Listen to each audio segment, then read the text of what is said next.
नमस्कार साथियों, मैं हूं शिवम। यूजीएस एकेडमी के यूट्यूब चैनल पर आपका स्वागत है।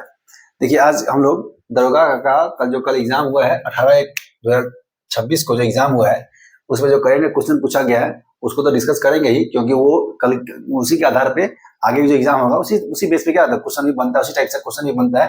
तो जो क्वेश्चन पूछा है उसको भी मार्क करेंगे, क्योंकि कल एग्जाम हुआ है उसमें क्वेश्चन जो पूछा गया है उसको भी मार्क करेंगे, और जो इसके आधार पे आगे जो पूछा जा सकता है उसको भी हम लोग देखते हैं। ठीक है, चलिए शुरुआत करते हैं। देखिए, कल एग्जाम में एक क्वेश्चन था रसायन के क्षेत्र में कि किनको नोबेल प्राइज दिया गया है 2025 का, कि रसायन के क्षेत्र में नोबेल प्राइज किनको दिया गया है।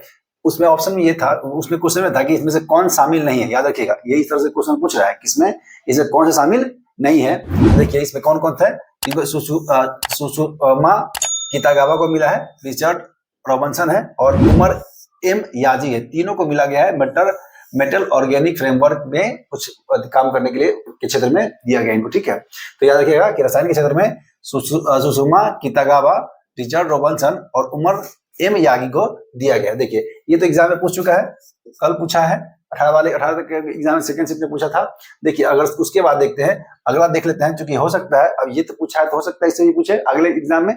देखिए, नेक्स्ट है चिकित्सा के क्षेत्र में किनको दिया गया है, तो मैरी ई ब्रन को, साथ साथ उसके साथ ही में मिला है फ्रेड रामसडेल, और उसके साथ एक और व्यक्ति है जिनका नाम है सिमोन एकागुजी।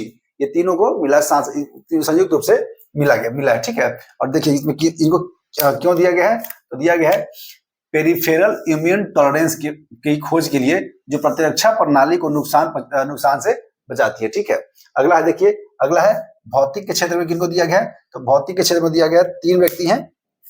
एक का नाम है जॉन क्लार्क, दूसरे है मिशेल एच डेवरेट, तीसरा है जॉन एम मार्टिनिस। ये तीनों को संयुक्त रूप से दिया गया है फिजिक्स के क्षेत्र में। ठीक है, तो इनको क्यों दिया गया है, एक इलेक्ट्रॉनिक सर्किट के माइक्रोस्कोपिक क्वांटम में के क्षेत्र में, मतलब खोज करने के क्षेत्र में दिया गया है इनको। किसको, भौतिक के क्षेत्र में। याद रखिएगा तीनों। तो ये देखिए एग्जाम कैसे क्वेश्चन पूछ रहा है कि इनमें से कौन शामिल नहीं है। तो ध्यान से इनका नाम याद रखिएगा, क्योंकि नाम थोड़ा कठिन है, याद करने में दिक्कत होता है, इसलिए इसका शॉर्ट नेम करके आप लोग इसको देखिएगा। ठीक है, अगला देखिए, सबसे ज्यादा इंपॉर्टेंट हो जाता है शांति के क्षेत्र में नोबेल प्राइज। किस क्षेत्र में, शांति के क्षेत्र में नोबेल प्राइज किनको दिया गया है, तो इनको ये है मारिया कोरिना मचाडो। इसे पिछले वाले वीडियो में हम ये सब पे डिस्कस कर चुके हैं, आप उसको भी देख लीजिएगा। ठीक है, प्लेलिस्ट बना के उसमें डाल दिया गया है। तो इसमें देखिए किनको है, मारिया कोरिना मचाडो को दिया गया था।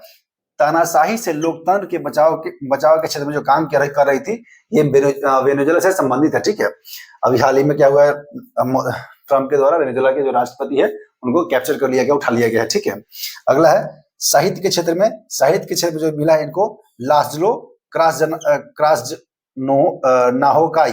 ये थोड़ा नाम कठिन है, ध्यान से पढ़िएगा। हालांकि ये नाम आपको अगर साहित्य के क्षेत्र में, चूंकि एक ही व्यक्ति है और शांति के क्षेत्र में भी एक ही व्यक्ति है दोनों को, तो ये सबसे ज्यादा इंपॉर्टेंट इस एग्जाम, अगले एग्जाम के लिए, दरोगा के लिए ये हो जाता है शांति के क्षेत्र में किनको नोबेल प्राइज दिया गया। ठीक है, तो आप लोग इसको ध्यान से देखिएगा। देखिए, कल एक और क्वेश्चन था कि ये 97 ऑस्कर अवार्ड, ये ऑस्कर अवार्ड संबंधित किससे है, तो ये फिल्म से संबंधित है और ये विश्व में है। तो इसका देखिए सीधा सीधा पूछा था कि इसका मतलब क्या था, ये कौन देता है, ये एकेडमी अवार्ड सेरेमनी क्या होता है, एकेडमी अवार्ड सेरेमनी के माध्यम से इनको ये अवार्ड दिया था। ठीक है, और इसमें ऑस्कर में मूवी है नरोरा, ये मूवी है, ये सर्वश्रेष्ठ मूवी का मतलब खिताब इनको मिला हुआ है। ठीक है, अगला है, देखिए एक और क्वेश्चन पूछा था कि ओलंपिक ध्वज में रंग पूछा था कि कौन सा रंग शामिल नहीं किया गया है। देखिए, अब ओलंपिक देखिएगा ना, इस तरह का 5 प्रकार का रिंग है, इस तरह से रिंग बनाया गया छल्ला, जिसमें से ये 5 जो रिंग है ना 5 कॉन्टिनेंट को दर्शाता है। इसमें देखिएगा ये जो ब्लू है, ब्लू किसको दर्शाता है, ये यूरोप के दर्शाता है। साथ साथ ये ब्लैक है, ये ब्लैक किसको, अफ्रीका को दर्शाता है। और साथ साथ ये जो रेड है, रेड क्या करता है, उत्तरी अमेरिका और दक्षिणी अमेरिका को संयुक्त रूप से दर्शाता है। साथ साथ देखिएगा ये येलो है ना, ये एशिया महादेश, देखिए ये एशिया के लिए, ये एशिया को येलो क्यों दर्शाता है, एशिया को दर्शाता है येलो, और ये ऑस्ट्रेलिया को दर्शाता है ग्रीन। ये तो यहाँ 5 कलर हुआ, ब्लू, ब्लैक, रेड, येलो और ग्रीन। इसमें ऑप्शन में उस समझते हैं गुलाबी, क्या एक ऑप्शन इसका आंसर था कि गुलाबी इसमें नहीं होगा। तो देखिएगा पूछ सकता है एग्जाम में कि बताइए जो ओलंपिक में ध्वज है वो येलो कलर किस कॉन्टिनेंट को दर्शाता है, तो देखिएगा इसका किसको है, एशिया को दर्शाता है, इसलिए आप लोग इसको ध्यान से रखिएगा। और देखिए इसका रिंग का जो ये रिंग है ना, उसका डिजाइन कौन किया था, तो ये व्यक्ति है जिसने 1913 में डिजाइन किया था, पियरे डी कुबर्टिन, ये व्यक्ति हैं जिन्होंने इस रिंग का डिजाइन किया था। और पहली बार आधिकारिक तौर से इसमें 1920 के इनवर ओलंपिक में इस रिंग का प्रयोग किया गया था। तो ध्यान से रखिएगा, ठीक है, ये सब ध्यान से देखिए, इसका एडिशनल जानकारी इसके बारे में है। और ये भी एक बात और याद रखिएगा कि 23 जून को ओलंपिक दिवस मनाया जाता है। कब मनाया जाता है, 23 जून को मनाया जाता है, ओलंपिक दिवस मनाया जाता है, ठीक है। अगला एक क्वेश्चन था कल के एग्जाम में कि नाटो में कितने सदस्य हैं, तो वर्तमान में नाटो में 32 सदस्य हैं, ठीक है। अभी अमेरिका चूंकि इसमें इसका सर्वश्रेष्ठ प्रमुख अधिक मतलब सदस्य है प्रमुख तौर पे, देखिएगा अभी अमेरिका यूएसए प्लस नाटो देश के बीच में थोड़ा सा तानातानी हो गया है, क्योंकि अमेरिका का जो राष्ट्रपति जो है ट्रम्प साहब एकदम मूर्ख टाइप के काम कर रहे हैं। क्या कर रहे हैं, वो कह रहे हैं क्या कि ग्रीनलैंड को, उस ग्रीनलैंड को क्या कर रहे हैं, कब्जाने की कोशिश कर रहे हैं। तो इसलिए यूएसए के विपक्ष में खड़ा हो गया नाटो, और नाटो क्या किया वहां पे, अब ग्रीनलैंड में जाके कुछ सेना युद्ध अभ्यास भी करना शुरू कर दिया, ठीक है। उसके बाद देखिए तो इसमें ये तो पूछ चुका है कितने सदस्य हैं। अगला पूछ सकता है कि नाटो की स्थापना कब हुई थी, तो नाटो की स्थापना कब हुई थी, इसलिए स्थापना कब है, इसका 1949 में इसका स्थापना हुआ है। और इसका जो मुख्यालय कहाँ है, तो मुख्यालय ब्रुसेल्स के बेल्जियम, मतलब बेल्जियम के ब्रुसेल्स में इसका मुख्यालय अवस्थित है, ठीक है। साथ साथ ये पूछ सकता है कि बताइए नाटो का महासचिव वर्तमान में कौन है, तो महासचिव कौन है, मार्क रूटे हैं, नाम याद रखिएगा, मार्क रूटे कौन है, मार्क रूटे हैं नाटो के अभी वर्तमान में महासचिव। एक और कल क्वेश्चन था कि छऊ नृत्य, इसको जोड़ के पूछा था, आदि महोत्सव से जोड़ के पूछा गया था कि छऊ नृत्य कहाँ पे किया जाता है, तो छऊ नृत्य का है, देखिए ये पूर्वी भारत के क्षेत्र में किया जाता है, विशेष करके झारखंड, पश्चिम बंगाल और उड़ीसा। लेकिन एग्जाम में क्या था, उस तरह का ऑप्शन है, इसमें झारखंड था, तो आंसर इसका झारखंड होना चाहिए था, ठीक है। देखिए अगला, देखिए एक प्रश्न पूछा गया था एग्जाम में कि वर्तमान में बिहार विधानसभा के अध्यक्ष कौन है, तो वर्तमान में कौन है, तो देखिए वर्तमान में अभी है डॉक्टर प्रेम कुमार वर्तमान अध्यक्ष है। लेकिन ये क्या में देखिएगा, अब तो ये क्वेश्चन कल पूछा गया था कि कौन से अध्यक्ष हैं, तो हो सकता है अगले बार क्या पूछेगा कि क्या में विधानसभा अध्यक्ष है। तो ये देखिए अगला 21 बार में क्या है, अगली बार में देखिए ये 18वीं विधानसभा का गठन हो गया, जिसके अध्यक्ष कौन है, प्रेम कुमार, मतलब डॉक्टर प्रेम कुमार। देखिए अब थोड़ा सा एडिशनल जानकारी क्या है कि बिहार में कुल कितना सीट है विधानसभा का, तो 243 सीट है। अभी जो हाल ही में वर्तमान में चुनाव हुआ है बिहार में, उस चुनाव में देखेंगे तो देखिए ये 2 चरण में हुआ है, 6 और 11 नवंबर को हुआ है, 14-15 नवंबर को इसका रिजल्ट भी आ गया था। देखिए जिसमें कुल मतदान हुआ था लगभग 66.9%, कितना हुआ था, कुल मतदान हुआ था 66.9%, जिसमें पुरुष मतदान हुआ था 62.8%, कितना, 62.8%। वहीं महिला जो मतदान का प्रतिशत रहा है वो थोड़ा सा बढ़ चढ़ के महिलाओं ने बिहार विधानसभा चुनाव में हिस्सा ली थी, लगभग 71.6% महिला मतदान हुआ है। कितना हुआ है, लगभग 71.6% हुआ है। तो हो सकता है आपसे ये पूछ देगा कि बिहार विधानसभा में कुल कितने मतदान पड़े थे, तो 66.9%, जिसमें पुरुष का पर कितना है 62.8 और महिला है 71.6। और यहाँ देखिएगा इसमें अभी हाल ही में जो चुनाव हुआ इसमें बीजेपी को 89 सीट मिला और जेडीयू को 85 सीट मिला। लगभग दोनों का सबसे बड़ा पार्टी कौन है यहाँ पे अभी विधानसभा में, तो ये बीजेपी है, ठीक है। तो ये आप लोग याद रखना है एडिशनल जानकारी के तौर पे। अगले एग्जाम पे देखिए एक और क्वेश्चन पूछा गया था, हुरून ग्लोबल यूनिकॉर्न इंडेक्स 2025 में भारत का स्थान कैमा है, तो देखिएगा इसमें भारत का स्थान तृतीय स्थान पर, भारत कैमा स्थान पे है, तृतीय स्थान पे है। और इसी में देखिएगा तो इसमें प्रथम स्थान पे कौन है, तो अमेरिका इस पे प्रथम स्थान पे है, ठीक है। ये क्वेश्चन पूछा गया था कल, इस तरह ये क्वेश्चन पूछा गया था। और इसकी थोड़ा सा एडिशनल जानकारी देख लेते हैं, अलग से कुछ सूचकांक देख लेते हैं, क्योंकि इससे एग्जाम में आपको क्वेश्चन बनने के संभावना बनी रहती है। तो देखिए क्या है, हेनले पासपोर्ट इंडेक्स, क्या है, हेनले पासपोर्ट इंडेक्स में देखिए प्रथम स्थान पे है सिंगापुर, कौन है, प्रथम स्थान पे है सिंगापुर। और भारत का स्थान इसमें 85वां है, याद रखिएगा भारत का स्थान इसमें कितना है, 85वां है, 85वां स्थान भारत का है, ठीक है।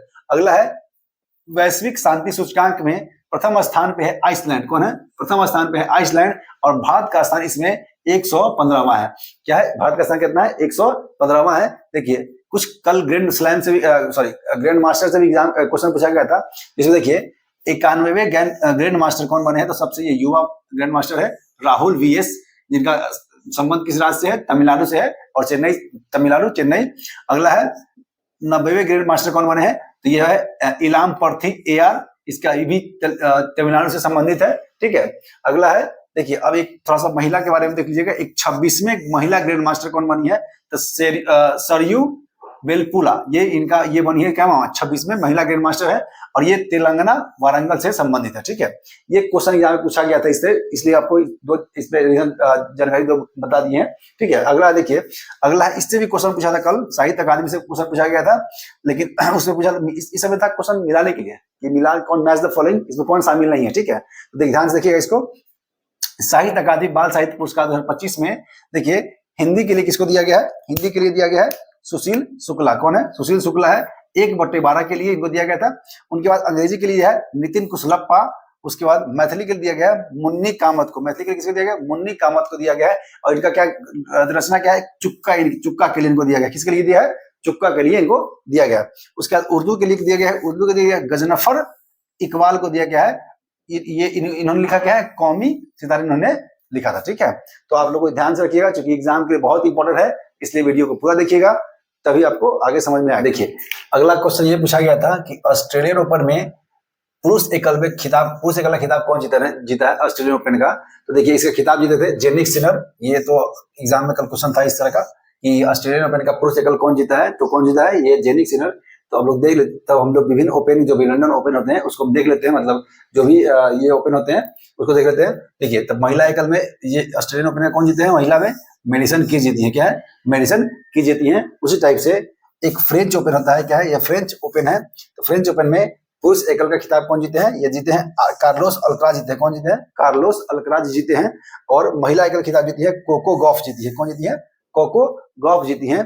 उसी टाइप से अगला है यूएसए ओपन। यूएसए ओपन में जो पुरुष एकल खिताब है वो जीते हैं कार्लोस अल्कराज जीते हैं। तब पुरुष एकल में कार्लोस अल्कराज जीते हैं और महिला एकल में अरियाना साबालेंका जीती हैं। ठीक है, उसी टाइप से अगला है विंबलडन ओपन। विंबलडन ओपन 2025, इसमें जो पुरुष एकल का खिताब है वो जीते हैं जेनिक सिनर। तो देखिए विंबलडन ओपन और ऑस्ट्रेलियन ओपन दोनों जीते हैं कौन? पुरुष एकल खिताब कौन जीता है? जेनिक सिनर जीते हैं। और यूएसए ओपन और फ्रेंच ओपन में दोनों को जीते हैं कार्लोस अल्कराज जीते हैं। ठीक है, उसी टाइप से इसके जो महिला एकल है खिताब को जीती है ईगा स्वेस्टेक जीती है। महिला एकल का खिताब ईगा स्वेस्टेक जीती है। देखिए कल क्वेश्चन एक ये भी था कि अंतर्राष्ट्रीय शांति दिवस कब मनाया जाता है? क्या है? अंतर्राष्ट्रीय शांति दिवस कब मनाया जाता है? तो ये मनाया जाता है 21 सितंबर को। क्या है? कब मनाया जाता है? 21 सितंबर को मनाया जाता है। देखिए तो कुछ इंपॉर्टेंट हम और क्या करते हैं, इसको मार्क करते हैं और इसको देख लेते हैं। वीर बाल दिवस कब मनाया था? ये 26 दिसंबर को मनाया गया। देखिए कब मनाया था? वीर बाल दिवस 26 दिसंबर को मनाया गया या मनाया जाता है। अगला है जनजातीय गौरव दिवस। ये कब मनाया था? ये मनाया था 15 नवंबर को मनाया था। याद रखिएगा कब मनाया था? बिरसा मुंडा के सम्मान में 15 नवंबर को मनाया जाता है। अगला है 18वां प्रवासी भारतीय दिवस कहाँ मनाया गया था? तो मनाया गया था भुवनेश्वर मनाया गया, उड़ीसा के भुवनेश्वर में इसका मनाया गया था। ठीक है, अगला है 8वां हिंद महासागर दिवस। ये कहाँ मनाया गया था? ये मनाया गया था मस्कट ओमान में इसको मनाया गया। देखिए यहाँ से भी कल क्वेश्चन देखने को मिला था जीआई टैग से, प्रमुख जीआई टैग से। तो हम उसमें इस कुछ जो हाल ही में जो जीआई टैग दिया गया उनको देख लेते हैं। देखिए क्या है? कुंभकोणम पान का पत्ता। ये कहाँ का? ये तमिलनाडु राज्य का है। कहाँ का? तमिलनाडु राज्य का है। एक है अंबाजी संगमावर। क्या है? अंबाजी संगमावर, इसको ये कहाँ का है? ये गुजरात का है। कहाँ का है? ये गुजरात का। इसको जीआई टैग मिला है। अगला है ढेकनाल माझी। ये मिठाई के श्रेणी में आता है और ये ओडिशा में मिला है। इसको ओडिशा के क्षेत्र, ओडिशा के राज्य में इसको मिला है, जीआई टैग मिला है। उसी टाइप से देखिए खासी हैंडलूम। ये कहाँ का है? खासी हैंडलूम ये है मेघालय का। कहाँ का है? मेघालय का है। इनको भी जीआई टैग मिला है। अगला देखिए ओजो फेनी ये गोवा से संबंधित है। किस राज्य से संबंधित है? गोवा से संबंधित है। उसके बाद कनरिया पाया, ये क्या है? आदिवासी हस्तकला है और ये केरल से संबंधित है। क्या है? कनरी पाया आदिवासी हस्तकला है, ये केरल संबंधित है। उसके बाद है देखिए ये क्वेश्चन पूछा था कल कि सुजनी कढ़ाई किस राज्य से संबंधित है? सुजनी कढ़ाई किस राज्य से संबंधित है? जो महिलाओं के द्वारा बिहार, ये कहाँ से संबंधित है? इसको बिहार से संबंधित है। और महिलाओं के द्वारा सुई धागे से वो कढ़ाई किया जाता है, उसको बोला जाता है सुजनी कढ़ाई। अब देखिए बिहार संबंधित प्रमुख जीआई टैग देख लेते हैं। तो देखिए कतरनी चावल बिहार से मिला हुआ है, कतरनी चावल को मिला हुआ है। साथ साथ सिलाव खाजा, इसको भी मिला हुआ है। मिथिला मखाना जिसको बोलते हैं, मखाना को भी जीआई टैग मिला हुआ है। उसी टाइप से शाही लीची मुजफ्फरपुर, इसको भी मिला हुआ है। साथ साथ अगर हम देख ले मगही पान, इसको भी जीआई टैग मिला हुआ है। उसी तरह से देखिए मरचा चावल है, उसके बाद है मधुबनी पेंटिंग और लास्ट है जर्दालू आम। इन सब बिहार के इन सभी उत्पादों के मिला हुआ है जीआई टैग प्राप्त है। तो याद रखिएगा क्या है, कतरनी चावल, चिराग खाजा, मिथिला मखाना, शाही लीची, सुजनी कढ़ाई, मगही पान, मरचा चावल, मधुबनी पेंटिंग और जर्दालू आम, इन सभी को क्या मिला हुआ है, जीआई टैग बिहार से मिला हुआ है। देखिए आप इसको ध्यान से पढ़ के जाइएगा, क्योंकि आगे इस तरह का एग्जाम में क्वेश्चन देखने को मिल रहा है। देखिए ये फिलहाल हम जितना करंट का क्वेश्चन था कल के एग्जाम में उसको डिस्कस किए हैं। तो जीएस का होगा, जीएस का जो क्वेश्चन है उसको हम कल अगले वीडियो में डिस्कस करेंगे। अगर वीडियो अच्छा लग रहा है तो लाइक शेयर करिए, साथ साथ चैनल को सब्सक्राइब कर दीजिए, ताकि आपको लेटेस्ट वीडियो की जानकारी मिलता रहेगा। धन्यवाद।